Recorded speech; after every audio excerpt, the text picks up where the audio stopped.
Welcome, it's William Jamin. Welcome to my channel, and welcome to the 100 Days of Grease Pencil. And let's dive deeper. So I got this shape. I think it's a dot shape, and I downloaded it from Polyheaven. Okay, a great thanks for Polyheaven and his author. By the way, not a sponsor. It's just really appreciate their work here. Okay, so this is a really fancy dot shape, large, and I just use this as the base and adding you know the old stuff, right? Shades to RGB, just add a color ramp, add a line art, and we got noise, the line art here. Okay, and you can get your layout. Go to numpad 0, okay, and go to the rendered. We got a really nice, this dot shape here. And what I'm going to do right now is let's dive deeper. Let's fine tune things. So, like make this like a really epic dot shape, right?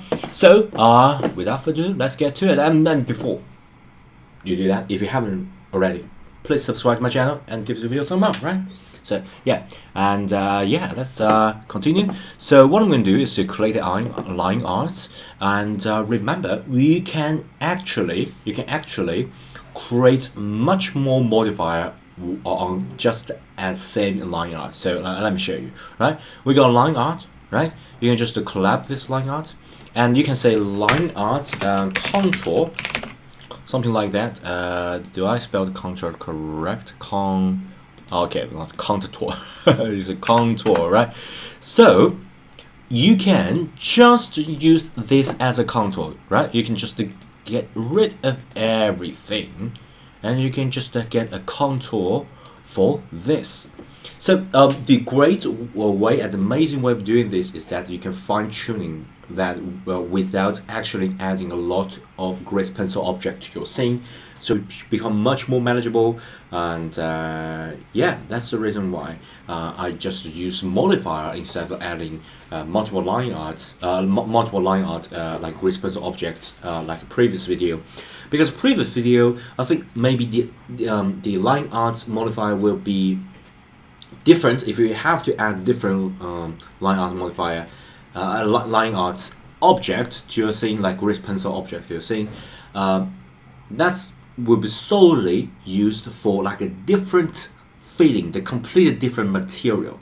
If you just want to adjust the the thickness of the line, or something like the how thick or how opacity it should be, each of the line that you draw on different places, you should just add a modifier for it. I think that's a better way, at least in my opinion.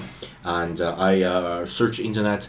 Seems that seldom people talk about this, so I'm going to make a video of it. Okay, so so in here we got line art, and we got line art contour. You can just choose the edge types and deselect everything. Just deselect everything, but just to choose the contour, you will just get the contour. Okay, let me just get rid of the shape, so you guys can see. Actually, you just get a contour of this shape, like an outlined. Okay, it's like a line art, but only on the contour side. Okay, so once you do that, remember everything inside just got like a tone shader that I just used the shader to RGB and all this color ramp. It doesn't really matter. We will adjust the color later. Right now, let's just add another line art modifier. So we can just add here, and we can add this thing. Where's the line art modifier? Line art here.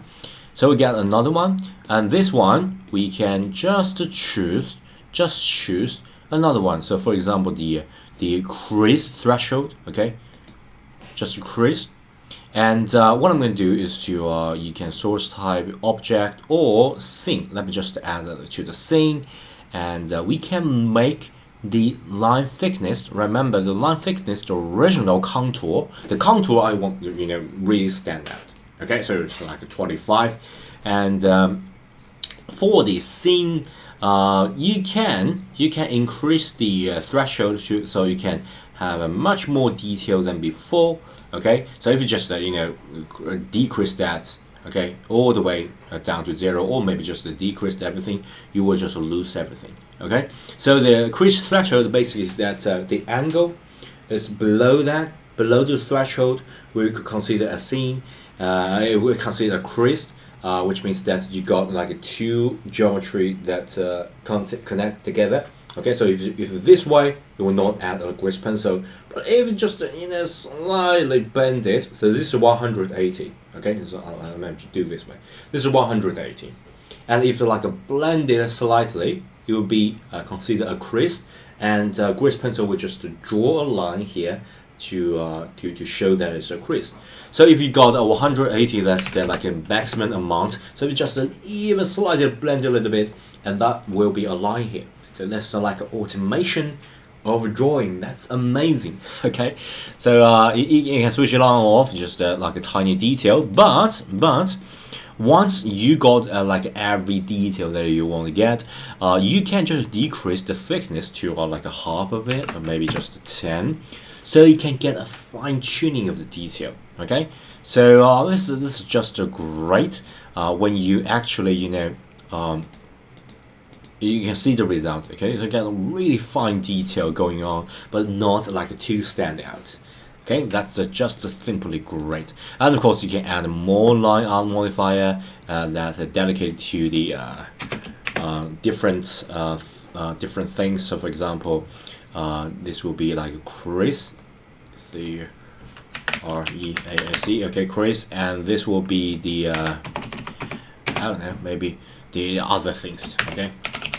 Okay, in my opinion, the other material borders don't usually matter, because right now I'm using like a customized toon shader, so you won't have a lot of changes for material.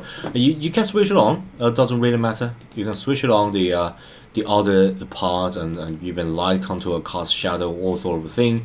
Right now, I don't have like a reference of a light reference. Of course, you can have it, so you can have like the light, and you can have it like a control sort of a thing. Right now, I think it's already pretty good. I really love this like a line art style here, and yeah. So the rest will be maybe pretty low number, maybe like 5, and that should do it most of the time. All right, and yeah, that will be our or the line art. And what's more, so it's just a quick takeaway. You can add multiple modifiers if you just want to like change the say the opacity or thickness. You can even change opacity, maybe 0.8, something like that. So you just like smooth it out a little bit. Okay, so yeah, and of course you can just go to the like other modifier to maybe 0.6, just like turn it down a little bit. So the really standing out will be the contour. Okay, it'll be something like this. And of course, you can also just go to the shading here. Okay, you just go to shading. Everything I'm using is just like a custom toon shader, pretty simple. Principal BSDF, BOP, BSDF. Okay, BSDF. Yeah, sorry about that. I just got confused for a little moment. And the shader to RGB and color RAM, all sort of a thing. It doesn't really matter. But if you are aiming for like a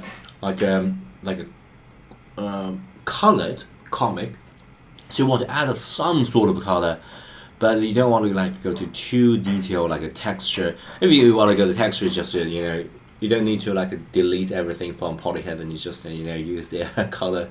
But yeah, but if you want to like do that in a hardcore way, just using basic shape, you can do something like this. Okay, so for example, the light part, you just need to change the light part. I think that's already pretty enough. Okay, so you can get a like a really darkenish color like this. Okay, hopefully get some color like this. Okay, so like the sheep will be this color. You can do this as a base color, of course. And the mid-tone here will be, I think it's approximately this place. Okay, so the mid-tone will be approximately this place, but you can drag it down. Doesn't really matter, just like the middle center here. And this one will be like a completely black, but like a little tilted a little bit. let's tilt it a little bit, so you get something like this. And of course you can do different shader for different thing. Okay, so for example, you can just go to here, so the cell, you don't want the cell to have the tune shader, you can just duplicate this and tune shader for cell, something like that, and you can just change the color. Okay, you can change it like a really bright color, okay, like a really bright, something like that, or you can make it like a yellowish or black flag. Okay, you can do something like this, like a black flag shape. Oh my gosh, that's a really scary shape out there. Okay, and you can get like a midtone to maybe just, yeah, you can just manually set that to 0. Just to set everything to 0. Okay, but you can just like bring it up a little bit. Yeah, something like that. Okay, maybe even darker. Okay, and then this will be like the darkest possible. Okay, like just bring it down. Okay, really dark, and we got a transition from dark to here. Okay, I think that's maybe too dark. Maybe just bring it up a little bit, just to bring it up, so you get a nice reflection. Okay, and yeah, and of course you can choose like a different, like a hole, and I can just sell something like that. You can choose different as well. Okay, this can be I don't know, maybe a little bit darker for here, maybe just a little bit darker. Okay, this is connected to the hole. I don't want that, so maybe something like this. Okay, so you got idea. Just you know, you can change the color as well, and it can be pretty good for like the basic background, something like that. You can add your own like a main character drawing and add some dialogue. And what is more, what if you want to add like a customized line here? Okay, so for example, you want to add the custom lines here or here, because right now it's a little bit empty. So how to do that? Pretty simple, but I'm going to do that in the next video. So if you want to watch the next video, please give me a thumb up and subscribe. Okay, because I tend to make my video size like a really small, like a bite size. Okay, see you next time. Bye.